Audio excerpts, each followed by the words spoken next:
Hi, welcome you all to JLV classes. I am Meena Kiran. State level preparatory first language Kannada. ಇಂದು ನಡೆದ ಪ್ರಿಪರೇಟರಿಯ key answer ನೋಡೋಣ ಬನ್ನಿ. ಕೆಳಗಿನ ಪ್ರಶ್ನೆಗಳಿಗೆ ಅಥವಾ ಅಪೂರ್ಣ ಹೇಳಿಕೆಗಳಿಗೆ 4 ಆಯ್ಕೆಗಳನ್ನು ನೀಡಲಾಗಿದೆ. ಅವುಗಳಲ್ಲಿ ಸೂಕ್ತವಾದ ಉತ್ತರ ಮೊದಲನೆಯದು ಚ ವರ್ಗದ ಅನುನಾಸಿಕ ಅಕ್ಷರ. ಉತ್ತರ ಬಿ ನ್ಯ. ಅತ್ಯವಸರ ಪದವು ಈ ಸಂಧಿಗೆ ಉದಾಹರಣೆಯಾಗಿದೆ. ಉತ್ತರ ಬಿ ಎಣ್ ಸಂಧಿ. ಒಂದು ಪದವನ್ನೋ ವಾಕ್ಯವನ್ನೋ ಹೇಳಿ ಅದಕ್ಕೆ ಸಮಾನಾರ್ಥಕ ಪದವನ್ನೋ ವಾಕ್ಯವನ್ನೋ ಹೇಳುವಾಗ ಬಳಸಬೇಕಾದ ಲೇಖನ ಚಿಹ್ನೆ. ಉತ್ತರ ಎ ಆವರಣ. ಹೋದಾನು ಪದವು ಈ ಕ್ರಿಯಾರೂಪಕ್ಕೆ ಸೇರಿದೆ.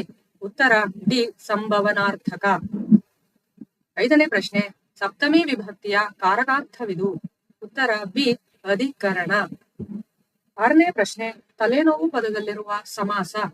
ಉತ್ತರ ಎ ತತ್ಪುರುಷ ಸಮಾಸ.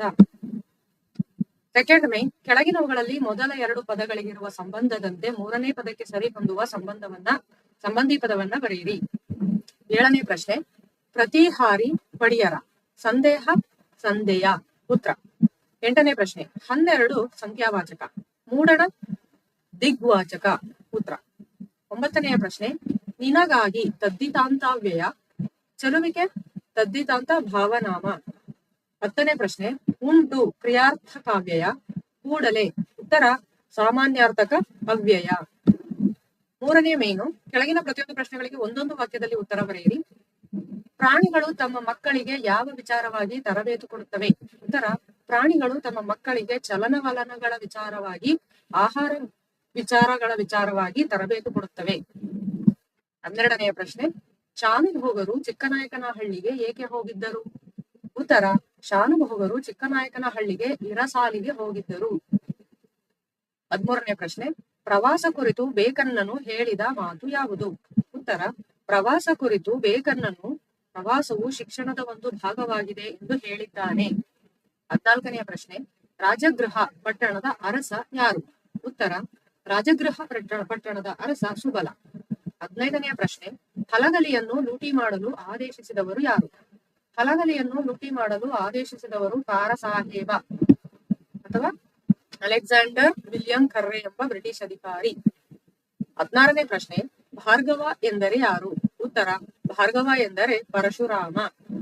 17ನೇ ಪ್ರಶ್ನೆ, ವಸಂತ ಮುಖ ತೋರಲಿಲ್ಲ ಕವನದಲ್ಲಿ ಕೋಗಿಲೆಗಳು ಹೇಗೆ ಆಡುತ್ತಿವೆ. ಉತ್ತರ ವಸಂತ ಮುಖ ತೋರಲಿಲ್ಲ ಕವನದಲ್ಲಿ ಹೇಳಿದಂತೆ ಕೋಗಿಲೆಗಳು ಮನದುಂಬಿ ಹಾಡುತ್ತಿವೆ. 4ನೇ ಮೇನು, ಕೆಳಗಿನ ಪ್ರಶ್ನೆಗಳಿಗೆ 3 ಅಥವಾ 4 ವಾಕ್ಯಗಳಲ್ಲಿ ಉತ್ತರ ಬರೆಯಿರಿ. 18ನೇ ಪ್ರಶ್ನೆ, ಆಂಗ್ಲ ಭಾಷೆ ವಿಶ್ವವ್ಯಾಪಿಯಾಗಲು ಕಾರಣವೇನು. ಉತ್ತರ ಆಂಗ್ಲ ಭಾಷೆ ಯುರೋಪಿನ ಸಾಮಾನ್ಯ ಭಾಷೆಗಳಲ್ಲಿ ಒಂದಾಗಿತ್ತು. ಆಂಗ್ಲ ಜನತೆ ಸಾಹಸ ಜೀವಿಯಾಯಿತು, ಬುದ್ಧಿಶಾಲಿಯಾಯಿತು. ಸೂರ್ಯನು ಎಂದು ಮುಳುಗನೆನ್ನುವಂತಹ ವಿಸ್ತಾರವಾದ ಸಾಮ್ರಾಜ್ಯವನ್ನ ಸ್ಥಾಪಿಸಿತು. ದೇಶ ವಿದೇಶಗಳ ಭಾಷೆ ಹಾಗೂ ಸಾಹಿತ್ಯ ಸಂಸ್ಕೃತಿಯನ್ನ ಆಂಗ್ಲ ಪಂಡಿತರು ಮುಕ್ತ ಮನಸ್ಸಿನಿಂದ ಅಭ್ಯಸಿಸಿದರು. ತನ್ಮೂಲಕ ತಮ್ಮ ಭಾಷೆ ಮತ್ತು ಸಾಹಿತ್ಯವನ್ನ ಹಿಗ್ಗಿಸಿದರು, ಅರಳಿಸಿದರು. ಎಲ್ಲಕ್ಕೂ ಮೇಲಾಗಿ ಮಹಾ ಮೇಧಾವಿಗಳು ತಮ್ಮ ಆಸೆ, ಆಕಾಂಕ್ಷೆ, ವಿಚಾರ ಮುಂತಾದವುಗಳನ್ನು ಆ ಭಾಷೆಯ ಮುಖಾಂತರವಾಗಿಯೇ ಹೇಳಬೇಕೆಂಬ ಉಜ್ವಲ ಅಭಿಮಾನವುಳ್ಳವರಾಗಿದ್ದರು. ಆಂಗ್ಲ ವಿಜ್ಞಾನಿಗಳು, ರಾಜಕಾರಣಿಗಳು, ಅರ್ಥಶಾಸ್ತ್ರಜ್ಞರು ಹೀಗೆ ಎಲ್ಲರೂ ತಮ್ಮ ಭಾಷೆಯನ್ನೇ ಬಳಸಿದುದರ ಪರಿಣಾಮವಾಗಿ ಆಂಗ್ಲ ಭಾಷೆ ಬೆಳೆದು ವಿಶ್ವವ್ಯಾಪಿಯಾಗಲು ಕಾರಣವಾಯಿತು. 19ನೆಯ ಪ್ರಶ್ನೆ, ನೆಹರು ಅವರು ಸರ್ ಎಂ ವಿಶ್ವೇಶ್ವರಯ್ಯನವರ ಬಗ್ಗೆ ಹೇಳಿದ ಮಾತುಗಳಾವುವು. ಉತ್ತರ ನೆಹರು ಅವರು ಸರ್ ಎಂ ವಿಶ್ವೇಶ್ವರಯ್ಯವರ ಬಗ್ಗೆ ದುರದೃಷ್ಟವಶಾತ್ ಭಾರತೀಯರಾದ ನಾವು ಹೆಚ್ಚು ಮಾತನಾಡುವವರು ಮತ್ತು ನುಡಿದಂತೆ ನಡೆಯಲಾರದವರೆಂಬ ದೂಷಣೆಗೆ ಒಳಗಾಗಿದ್ದೇವೆ. ತಾವು ಈ ಮಾತಿಗೆ ಬಹುದೊಡ್ಡ ರೀತಿಯಲ್ಲಿ ಹೊರತಾಗಿದ್ದೀರಿ. ತಾವು ಕಡಿಮೆ ಮಾತನಾಡಿದ್ದೀರಿ, ಹೆಚ್ಚು ಕೆಲಸ ಮಾಡಿದ್ದೀರಿ. ಅದನ್ನು ನಾವು ತಮ್ಮಿಂದ ಕಲಿಯೋಣ ಎಂದು ಹೇಳಿದ್ದಾರೆ. 20ನೆಯ ಪ್ರಶ್ನೆ, ಲಂಡನ್ನಿನ ಹೆಣ್ಣು ಮಕ್ಕಳು ಯಾವ ಯಾವ ಕೆಲಸದಲ್ಲಿ ನಿಯುಕ್ತರಾಗಿರುತ್ತಾರೆ. ಉತ್ತರ ಲಂಡನ್ನಿನ ಹೆಣ್ಣು ಮಕ್ಕಳು ಉಪಹಾರ ಗೃಹಗಳಲ್ಲಿ ಮಾಣಿಗಳಾಗಿ, ದೊಡ್ಡ ದೊಡ್ಡ ಅಂಗಡಿಗಳಲ್ಲಿ ಟೈಪಿಸ್ಟ್ ಆಗಿ, ಕಾರಕೂನರಾಗಿ ಅಂದರೆ ಗುಮಾಸ್ತರು ಹಾಗೂ ಸಿನಿಮಾ ಗೃಹಗಳಲ್ಲಿ ಪ್ರೇಕ್ಷಕರಿಗೆ ಜಾಗವನ್ನು ಹುಡುಕಿಕೊಡುವ ಕೆಲಸದಲ್ಲಿ ನಿಯುಕ್ತರಾಗಿರುತ್ತಾರೆ. 21ನೆಯ ಪ್ರಶ್ನೆ, ಸೂರ್ಯಮಿತ್ರನು ಮಾವನೆಂದು ತಿಳಿದಾಗ ವಾಯುಭೂತಿಯ ಪ್ರತಿಕ್ರಿಯೆ ಹೇಗಿತ್ತು. ಉತ್ತರ ಸೂರ್ಯಮಿತ್ರನು ಮಾವನೆಂದು ತಿಳಿದಾಗ ವಾಯುಮಿತ್ರ ಮಾಡಿದ್ದು ಎಲ್ಲವೂ ಅಪಕಾರ ಎಂದು ಯೋಚಿಸಿದನು. ನಮ್ಮ ಮಾವ ಭಿಕ್ಷೆ ಎತ್ತುಕೊಂಡು ಬಂದ ಕೂಳಿಗೆ ತುಸು ಎಣ್ಣೆಯನ್ನಾಗಲಿ ತುಸು ಮಜ್ಜಿಗೆಯನ್ನಾಗಲಿ ಒಂದು ದಿನವೂ ಕುಡಿಸಲಿಲ್ಲ. ಕೆರೆಗೆ ನಾವು ಮೀಯಲು ಹೋದಾಗಲೂ ಇವನು ಎಣ್ಣೆಯ ವಾಸನೆಯನ್ನೂ ನೋಡಿಸಲಿಲ್ಲ. ತಾನು ಆಗಾಗ ಹಲವು ನೆಂಟರಿಷ್ಟರನ್ನೂ ಕರೆಸಿ ನಮ್ಮ ಕಣ್ಣೆದಿರೆ ದಿವ್ಯಾಹಾರವನ್ನು ಉಣ್ಣುತ್ತಿದ್ದನು.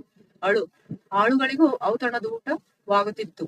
ಯಾವ ಹಬ್ಬದಲ್ಲೂ ನಮಗೆ ಇವನು ಊಟ ಬಿಡಿಸಲಿಲ್ಲ ಎಂದು ಜರಿದನು. ಇವನು ಪಂಚಮಹಾಪಾತಕನೇ ಸರಿ. 7-8 ವರ್ಷ ನಮ್ಮನ್ನು ಶತ್ರುಗಳಂತೆ ದುಡಿಸಿದನು ಎಂಬುದು ವಾಯುಭೂತಿಯ ಪ್ರತಿಕ್ರಿಯೆಯಾಗಿತ್ತು. 22ನೆಯ ಪ್ರಶ್ನೆ, ಹಕ್ಕಿಯ ಹಾರಾಟವನ್ನು ಆಕಾಶಕ್ಕೆ ಹೇಗೆ ಹೋಲಿಸಿದ್ದಾರೆ? ಉತ್ತರ: ಕಾಲವೆಂಬ ಹಕ್ಕಿಯು ಆಕಾಶ, ಮೋಡ, ಭೂಮಂಡಲಗಳ ಎಲ್ಲಾ ಬಣ್ಣಗಳನ್ನು ಸಮನಾಗಿ ಆವರಿಸಿಕೊಂಡಿದೆ.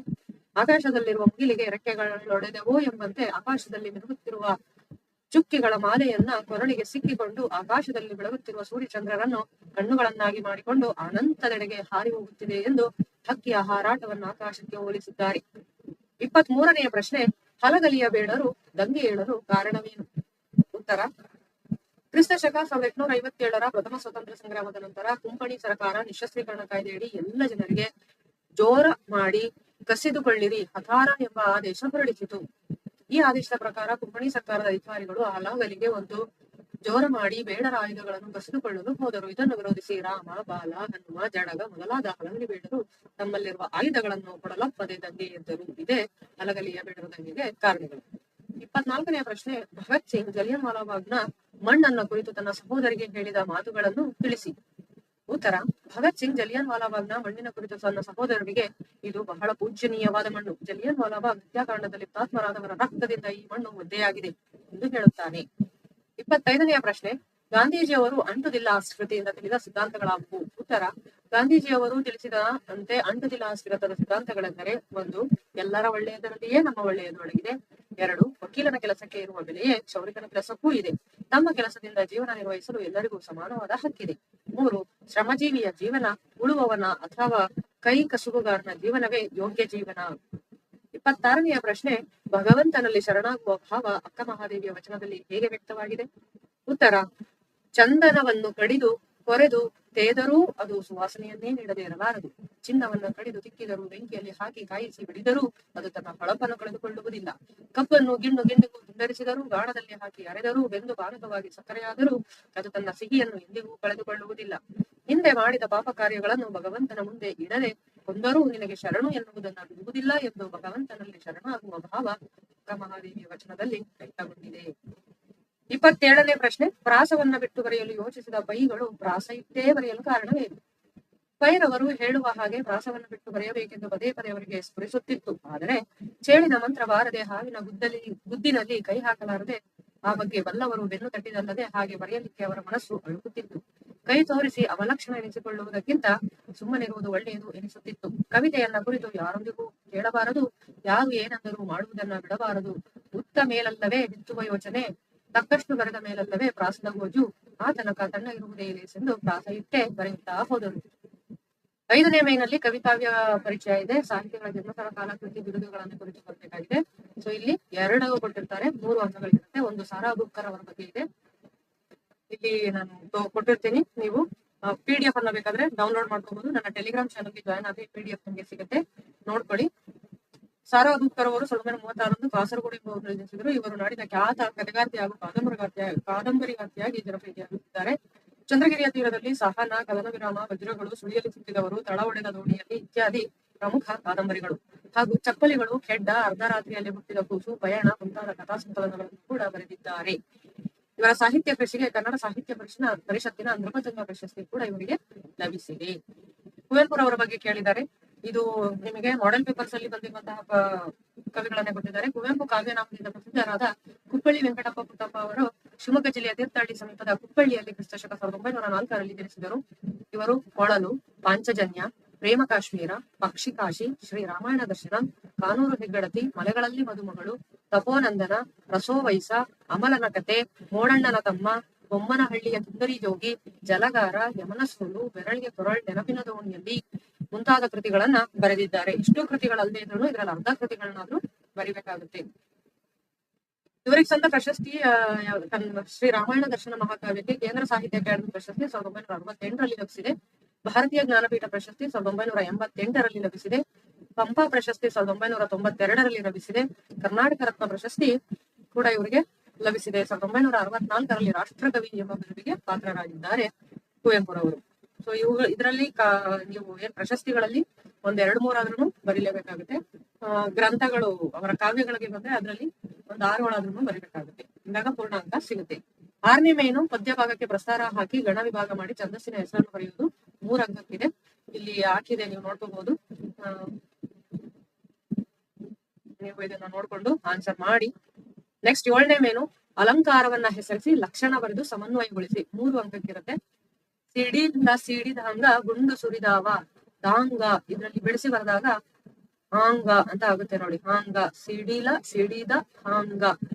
ಹಾಂಗ ಅಂದ್ರೆ ಹಾಗೆ ಅನ್ನುವ ಅರ್ಥ ಇದೆ ನೋಡಿ ಹಳಗನ್ನಡ. ಹಾಗೆ, ಅಂತೆ ಅನ್ನುವಂತಹ ಪದಗಳು ಬಳಕೆ ಆದ್ರೆ ಅದು ಯಾವ ಅಲಂಕಾರ? ಉಪಮಾಲಂಕಾರ ಆಗುತ್ತೆ. ಲಕ್ಷಣ 2 ವಸ್ತುಗಳಿಗಿರುವ ಸಾದೃಶ್ಯ ಸಂಪತ್ತನ್ನು ಹೋಲಿಸಿ ವರ್ಣಿಸಿದರೆ ಅದು ಉಪಮಾಲಂಕಾರ. ಸಾದೃಶ್ಯ ಸಂಪತ್ತನ್ನ ಹೋಲಿಸೋದು ಅಷ್ಟೇ. ಸಾದೃಶ್ಯ ಅಂದ್ರೆ ಕಾಣಿಸುವಂತಹ ವಸ್ತುಗಳನ್ನ ನಾವು ಹೋಲಿಸಿ ವರ್ಣಿಸೋದಕ್ಕೆ ಉಪಮಾಲಂಕಾರ ಅಂತ ಕರಿತೀವಿ. ಅದರ ಉಪಮೇಯ ಗುಂಡು ಸುರಿಯುವುದು. ಗುಂಡು ಸುರಿದಂಗೆ ಸುರಿದಾವ, ಗುಂಡು ಸುರಿದಾವ ಅಂತ ಹೇಳ್ತಾರೆ ನೋಡಿ. ನೆಕ್ಸ್ಟ್ ಉಪಮಾ ವಾಚಕ ಹಾಂಗ, ಹಂಗೆ. ಹೊಸಗನ್ನಡದಲ್ಲಿ ಹಂಗೆ, ಹಾಗೆ, ಹಂಗೆ, ಹಾಗೆ, ಅಂತೆ ಅನ್ನುವ ಅರ್ಥವನ್ನ ಕೊಡುತ್ತೆ. ಸುರಿದಂತೆ ಅನ್ನುವ ಅರ್ಥ. ಸಮಾನ ಧರ್ಮ ಸುರಿಯುವುದು. ಸಮನ್ವಯಗೊಳಿಸೋದಾದ್ರೆ ಇಲ್ಲಿ ಉಪಮೇಯವಾದ ಗುಂಡು ಸುರಿಯುವುದನ್ನು ಉಪಮಾನವಾದ ಸಿಡಿಲು ಸಿಡಿಯುವುದಕ್ಕೆ ಪರಸ್ಪರ ಹೋಲಿಸಿ ವರ್ಣಿಸಲಾಗಿದೆ. ಹಂಗ ಎಂಬ ಉಪಮಾವಾಚಕ ಪದವಿದ್ದು ಸುರಿಯುವುದು ಎಂಬ ಸಮಾನ ಧರ್ಮ ಇರುವುದರಿಂದ ಇದು ಉಪಮಾಲಂಕಾರ ಲಕ್ಷಣವಾಗಿದೆ. ಗಾದೆಗಳಲ್ಲಿ ಯಾವ್ದಾದ್ರು ಒಂದು ಹಾಸಿಗೆ ಇದ್ದಷ್ಟು ಕಾಲು ಚದ್ದು ತುಂಬಾ ಹಳೆಯ ಗಾದೆ ಇದು. ನಿಮ್ಮ ಸ್ವಂತ ವಾಕ್ಯದಲ್ಲಿ ಬರೀರಿ. ಇಲ್ಲಿ ನೋಡ್ಕೋಬಹುದು ನೀವು. ಇದರ PDF ಸಿಗುತ್ತೆ ಟೆಲಿಗ್ರಾಮ್ ಚಾನಲ್ ಅಲ್ಲಿ, ನೋಡ್ಕೊಳ್ಳಿ. ತುಂಬಿದ್ ಕೂಡ ತುಳ್ಕೋದಿಲ್ಲ, ನಿಮ್ಮದೇ ಮಾತುಗಳಲ್ಲಿ ಬರೆಯಬಹುದು. ಇದು ಎಷ್ಟು ಅಂಕಗಳಿಗಿರುತ್ತೆ? 3 ಅಂಕಗಳಿಗೆ ಇರುತ್ತೆ. ತುಂಬಿದ ಕೂಡ ತುಳುಕೋದಿಲ್ಲ. 9ನೇ ಮೇನು ಕೆಳಗಿನ ವಾಕ್ಯಗಳಿಗೆ ಸಂದರ್ಭ ಮತ್ತು ಸ್ವಾರಸ್ಯವನ್ನು ಬರೆಯಿರಿ. ಹುಲಿ ಈಗ ಎಷ್ಟು ಹಸಿರಿರಬೇಕು. ಈ ವಾಕ್ಯವನ್ನ AN ಮೂರ್ತಿರಾವ್ರವರ ಸಮಗ್ರ ಲಲಿತ ಪ್ರಬಂಧಗಳು ಎಂಬ ಸಂಕಲನದ ಆಯ್ದ ವ್ಯಾಘ್ರಗೀತೆ ಎಂಬ ಪಾಠದಿಂದ ಆರಿಸಿಕೊಳ್ಳಲಾಗಿದೆ. ವ್ಯಾಘ್ರಗೀತೆ ಸಂದರ್ಭ ಯಾವುದು ಅಂದ್ರೆ, ಶಾನುಭೋಗರು ಹುಲಿಯಿಂದ ತಪ್ಪಿಸಿಕೊಂಡು ಜೀವ ಸಹಿತ ಮನೆ ಸೇರಿಕೊಂಡು ರಸದೂಟವನ್ನು ಮಾಡುವ ಸಂದರ್ಭದಲ್ಲಿ ಹುಲಿ ಈಗ ಎಷ್ಟು ಹಸಿದಿರಬೇಕು ಎಂಬ ಯೋಚನೆ ಮೂಡಿ ಅವರ ವದನಾರವಿಂದದಲ್ಲಿ ಮುಗುಳ್ನಗೆ ಮೂಡಿದ ಸಂದರ್ಭ. ಸ್ವಾರಸ್ಯ, ನಾನು ಹುಲಿಯಿಂದ ತಪ್ಪಿಸಿಕೊಂಡು ಬಂದು ರಸದೂಟವನ್ನು ಮಾಡುತ್ತಿದ್ದೇನೆ, ಆದರೆ ನನ್ನನ್ನು ಬಿಟ್ಟ ಆ ಹುಲಿ ಹಸುವಿನಿಂದ ಬಳಲುತ್ತಿರಬಹುದು ಎಂದು ಶಾನುಭೋಗರಲ್ಲಿ ಹೇಳುವುದು ಸ್ವಾರಸ್ಯಪೂರ್ಣ. 34ನೇ ಪ್ರಶ್ನೆ, ಕೈಗಾರಿಕೀಕರಣ ಇಲ್ಲವೇ ಅವನತಿ. ಈ ವಾಕ್ಯವನ್ನ ಯಾವ ಪಾಠದಿಂದ ಆರಿಸಿಕೊಳ್ಳಲಾಗಿದೆ? ಸರ್ ಎಂ ವಿಶ್ವೇಶ್ವರಯ್ಯ ಎಂಬ ಪಾಠದಿಂದ ಆರಿಸಲಾಗಿದೆ. ಸಂದರ್ಭ ಯಾವುದು ಅಂತಂದ್ರೆ, ವಿಶ್ವೇಶ್ವರಯ್ಯನವರು ತಮ್ಮ ಆಡಳಿತದಲ್ಲಿ ಕೈಗಾರಿಕೆ ಅಗ್ರ ಪ್ರಾಶಸ್ತ್ಯ ನೀಡಿದರು. ಇದರ ಫಲವಾಗಿ ಅನೇಕ ಕಾರ್ಖಾನೆಗಳು ಮೈಸೂರು ರಾಜ್ಯದಲ್ಲಿ ಸ್ಥಾಪಿತಗೊಂಡು ಕಾರ್ಯಾರಂಭಿಸಿದವು, ಆರ್ಥಿಕವಾಗಿ ಸದೃಢವನ್ನಾಗಿಸಿದವು. ಇದರಿಂದ ಮೈಸೂರು ರಾಜ್ಯ ಮಾದರಿ ರಾಜ್ಯವಾಗಿ ರೂಪುಗೊಂಡಿದ್ದು. ಆ ಸಂದರ್ಭದಲ್ಲಿ ವಿಶ್ವೇಶ್ವರಯ್ಯನವರು ಈ ಮಾತುಗಳನ್ನು ಹೇಳ್ತಾರೆ. ಸ್ವಾರಸ್ಯ ಏನಂದ್ರೆ, ದೇಶದ ಅಭಿವೃದ್ಧಿಗೆ ಕೈಗಾರಿಕೀಕರಣ ಮುಖ್ಯ ಅನ್ನೋದು ಇದರ ಸ್ವಾರಸ್ಯ. ಕೈಗಾರಿಕೆಗಳು ಆರ್ಥಿಕವಾಗಿ ದೇಶವನ್ನ ಸದೃಢಗೊಳಿಸಲು ಸಹಾಯ ಎನ್ನುವುದನ್ನು ವಿಶ್ವೇಶ್ವರಯ್ಯನವರು ಹೇಳ್ತಾರೆ. 35ನೇ ಪ್ರಶ್ನೆ, ತಮ್ಮ ಪ್ರಜ್ಞೆ ಮುಂದೆ ಸುಳ್ಳು ಹೇಳಕ್ಕಾಗಲ್ಲ. ಈ ವಾಕ್ಯವನ್ನ ಎದೆಗೆ ಬಿದ್ದ ಅಕ್ಷರ ಎಂಬ ಪಾಠದಿಂದ ಆರಿಸಿಕೊಳ್ಳಲಾಗಿದೆ. ಸಂದರ್ಭ, ವಚನಕಾರರು ನಮ್ಮ ಸುತ್ತಮುತ್ತ ಇರುವ ದೇವರುಗಳನ್ನ ದೇವರು ಅಂದುಕೊಂಡಿರಲಿಲ್ಲ. ಪ್ರತಿಯೊಬ್ಬ ವಚನಕಾರರಿಗೂ ಅವರವರದೇ ಆದ ಇಷ್ಟ ದೈವ ಇದ್ದಿತ್ತು. ಅದೇ ಪ್ರಜ್ಞೆ. ಅಂದರೆ ವಚನಕಾರರಿಗೆ ಅವರವರ ಪ್ರಜ್ಞೆ ದೇವರಾಗಿತ್ತು. ಒಟ್ಟಾರೆ ಅವರು ತಮ್ಮ ಕಷ್ಟ, ಸುಖ, ದುಃಖ, ದುಮ್ಮಾನ, ಏಳುಗಳನ್ನು, ಉತ್ಕಟ ಇಕ್ಕಟ್ಟುಗಳನ್ನು ಪ್ರಜ್ಞೆ ಮುಂದೆ ಹೇಳಿಕೊಳ್ಳುತ್ತಾ ಒದ್ದಾಡುತ್ತಿದ್ದಾರೆಂದು ಕಾಣುತ್ತದೆ ಎಂದು ಪ್ರಜ್ಞೆಯ ಬಗ್ಗೆ ವಿವರಿಸುವಾಗ ಇದು ಇಂಪಾರ್ಟೆಂಟ್. ಇಷ್ಟು ಬಹಳ ಇಂಪಾರ್ಟೆಂಟ್ ಆಗುತ್ತೆ. ಸ್ವಾರಸ್ಯ ಏನಪ್ಪಾ ಇಲ್ಲಿ ಅಂತಂದ್ರೆ, ವಚನಕಾರರಿಗೆ ಇಷ್ಟ ದೈವದ ರೀತಿಯಲ್ಲಿ ಇದ್ದ ಪ್ರಜ್ಞೆಯಂತೆ ಪ್ರತಿಯೊಬ್ಬರಲ್ಲೂ ಪ್ರಜ್ಞೆ ಜಾಗೃತವಾಗಿರಬೇಕು ಅನ್ನೋದು ಇದರ ಸ್ವಾರಸ್ಯ. ಬೆಳೆ ಹೊಳೆ ಬಣ್ಣದ ಗರಿಯುಂಡು. ಇದನ್ನ ಹಕ್ಕಿ ಹಾರುತ್ತಿದೆ ನೋಡಿದಿರಾ ಎಂಬ ಪದ್ಯದಿಂದ ಆರಿಸಲಾಗಿದೆ. ಸಂದರ್ಭ, ಬೇಂದ್ರೆಯವರು ಕಾಲದ ಗುರುತನ್ನು ಹಕ್ಕಿ ರೆಕ್ಕೆಗಳ ಬಣ್ಣದ ರೂಪಗಳಿಗೆ ಹೋಲಿಸುವ ಸಂದರ್ಭದಲ್ಲಿ ಮಾತನ್ನ ತಿಳಿಸಿದ್ದಾರೆ. ಸಾಕಾಗುತ್ತೆ. ಸ್ವಾರಸ್ಯ, ಕಾಲವೆಂಬ ಹಕ್ಕಿ ರೆಕ್ಕೆಗಳಿಗಿರುವ ಬಣ್ಣಗಳ ಭೌತಿಕ ರೂಪವನ್ನು ಕಾಲದ ಗುರುತಾಗಿ ಅಭಿವ್ಯಕ್ತಿಸಿರುವುದು ಸ್ವಾರಸ್ಯಪೂರ್ಣವಾಗಿದೆ. 37ನೇ ಪ್ರಶ್ನೆ, ಎನ್ನಣುಗಳನ್ನೆನ್ನಣು ಗದಮ್ಮನಿಕ್ಕಿದ ಪಾರ್ಥ ಭೀಮರು. ಈ ವಾಕ್ಯವನ್ನ ರನ್ನರು ರಚಿಸಿರ್ತಕ್ಕಂತಹ ಸಾಹಸ ಭೀಮ ವಿಜಯ ಎಂಬ ಕೃತಿಯಿಂದ ಆಯ್ದುಕೊಳ್ಳಲಾಗಿದೆ. ಸಂದರ್ಭ ಬಂದು,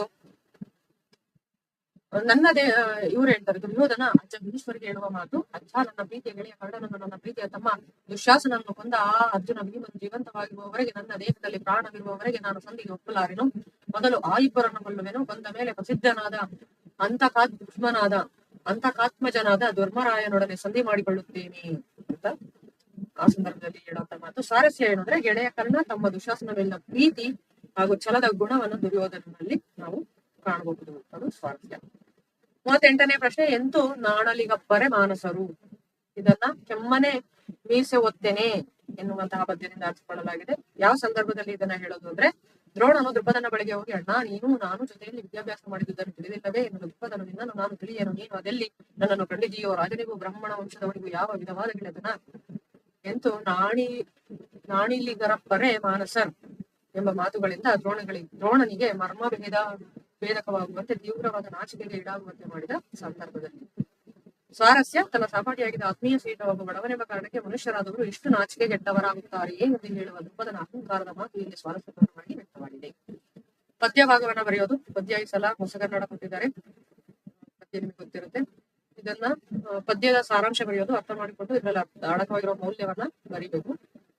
ಏನು ಹೇಳೈ ಕರ್ಣಚಿತ್ತ ಗ್ಲಾನಿ ಯಾವುದು, ಮನಕ್ಕೆ ಕುಂತಿ ಸೂನುಗಳ ಬೆಸಕೈ ಸಿಗೊಂಬುದು, ಸೇರದೆ ನಿನಗೆ ಹಾನಿ ಇಲ್ಲೆನ್ನಾಣೆ ನುಡಿ ನುಡಿ, ಮೌನ ವೇತಕ್ಕೆ ಮರಳುತನ ಬೇಡಾನು ನಿನ್ನ ದೆಸೆಯ ಬಯಸುವವನಲ್ಲ ಕೇಳೆಂದ. ಇದರ ಸಂದರ್ಭ ಸಮರೀತಿದೆ, ನೋಡ್ಕೊಳ್ಳಿ. ನೆಕ್ಸ್ಟ್ 41, 8 ಅಥವಾ 10 ವಾಕ್ಯಗಳಲ್ಲಿ 4 ಅಂಕಕ್ಕೆ ಶಬರಿಯ ಚಿಂತೆ ಹಿಂಗೆ ಹೋದ ಸಂದರ್ಭದ ಸ್ವಾರಸ್ಯವನ್ನು ವಿವರಿಸಿ. ಉತ್ತರ ನಾನು ಹೇಳಕ್ ಹೋಗೋದಿಲ್ಲ, ನೀವೇ ಹಾಗೆ ನೋಡ್ಕೊಳ್ಳಿ.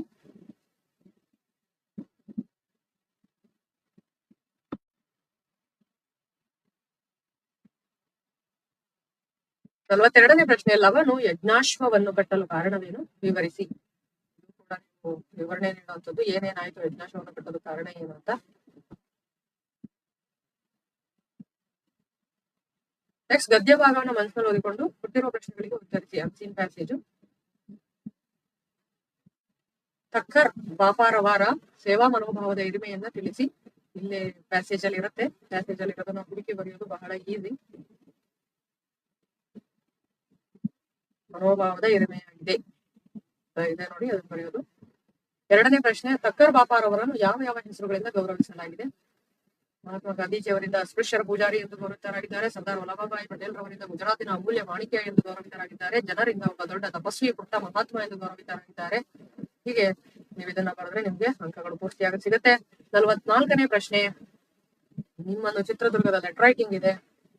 ಪರ್ಸನಲ್ ಲೆಟರ್, ವೈಯಕ್ತಿಕ ಪತ್ರ ಮತ್ತು ವ್ಯಾವಹಾರಿಕ ಪತ್ರ ಇದೆ. ಇದು ವೈಯಕ್ತಿಕ ಪತ್ರ. ನಂತರ ಇದು ವ್ಯಾವಹಾರಿಕ ಪತ್ರ, 2 ಇಲ್ಲಿ ಇದೆ ನೋಡಿ. ಈಗ ಬರೀತೀರಿ, ಇಂದ ನಿಮ್ಗೆ ಯಾವ್ದು ಅನುಕೂಲ ಅನ್ಸುತ್ತೋ ಅದನ್ನ ಬರೀರಿ, ಬಹಳ ಈಸಿ ಇರುತ್ತೆ. ವ್ಯಾವಹಾರಿಕ ಪತ್ರ ಔಟ್ ಆಫ್ ಮಾರ್ಕ್ಸ್ ತಗೊಳ್ಳೋದಿಕ್ಕೆ ಹೆಲ್ಪ್ ಆಗುತ್ತೆ. ನಿಮ್ಗೆ ಯಾವ್ದು ಈಸಿ ಇರುತ್ತೋ ಅದನ್ನ ಬರೀರಿ. ನೆಕ್ಸ್ಟ್ 15 ವಾಕ್ಯಗಳಲ್ಲಿ ಉತ್ತರಿಸಿ. 5ಕ್ಕೆ ಪ್ರಬಂಧ ಮಹಿಳಾ ಸಬಲೀಕರಣದ ಬಗ್ಗೆ, ಅದನ್ನು ನಾನು ಎಕ್ಸ್ಪ್ಲೇನ್ ಮಾಡಕ್ ಹೋಗೋದಿಲ್ಲ. ಫಸ್ಟ್ ಪೀಠಿಕೆ ಬರಿಬೇಕು. ಪೀಠಿಕೆ ಬರೆದು ಒಂದೊಂದು ಲೈನ್ ಬಿಟ್ಟು ಆ ನಂತರ ವಿಷಯ ನಿರೂಪಣೆ ಅಂತ ಬಂದ್ರು ಆಯ್ತು, ಅಥವಾ ಡೈರೆಕ್ಟ್ ಆಗಿ ಶುರು ಮಾಡಬಹುದು. ಶುರು ಮಾಡಿ ಇದನ್ನ ಪ್ಯಾರಾ ಮಾಡಿ ಬರೀರಿ. ನೀವು ಎಷ್ಟಾದ್ರೂ ಬರೀರಿ, ಪ್ಯಾರಾ ವೈಸ್ ಬರೀರಿ. ಮತ್ತೊಂದು ಲೈನ್ ಬಿಟ್ಟು ಉಪಸಂಹಾರ. ಈ ಪ್ರಬಂಧವನ್ನ ಬರೆಯುವಾಗ, ಲೆಟರ್ ರೈಟಿಂಗ್ ಅನ್ನ ಬರೆಯುವಾಗ ಫ್ರೆಶ್ ಪೇಜ್ ಅಲ್ಲಿ ಬರೀರಿ, ಹೊಸ ಪೇಜ್ ಅಲ್ಲಿ ಪ್ರಶ್ನೆ ನಂಬರ್ ಅನ್ನ ಹಾಕಿ ಬರೆದು. ಈ 1.5 ಪೇಜ್ಗೆ ಮುಕ್ತಾಯ ಆಯ್ತು ಅಂದ್ರೆ ಇನ್ನು ಅರ್ಧ ಪೇಜ್ ಬರೆಯಕ್ ಹೋಗ್ಬೇಡಿ, ನೆಕ್ಸ್ಟ್ ಪೇಜ್ ಹೋಗಿ ಮತ್ತೆ ಪ್ರಬಂಧವನ್ನ ಬರೀರಿ. ಅದು 1.5 ಪೇಜ್ ಆಗುತ್ತೆ. ಸೊ ಹಾಗೆ ಆಗ್ಲಿ, ಇವಾಗ ನಿಮ್ಗೆ ಚೆನ್ನಾಗಿ ಕಾಣಿಸುತ್ತೆ ಮತ್ತೆ ಪೂರ್ತಿ ಅಂಕಗಳು ಬರುತ್ತೆ. Okay, thank you for watching. ಇನ್ನು ಬೇರೆ ಸಬ್ಜೆಕ್ಟ್ ನ ಕೀ ಆನ್ಸರ್ಗೆ, model paper key answer blue ಪ್ರಿಂಟ್ಗೆ ನನ್ನ ಚಾನಲ್ ಅನ್ನ ಸಬ್ಸ್ಕ್ರೈಬ್ ಆಗಿ ಲೈಕ್ ಮಾಡೋದನ್ನ ಮರಿಬೇಡಿ.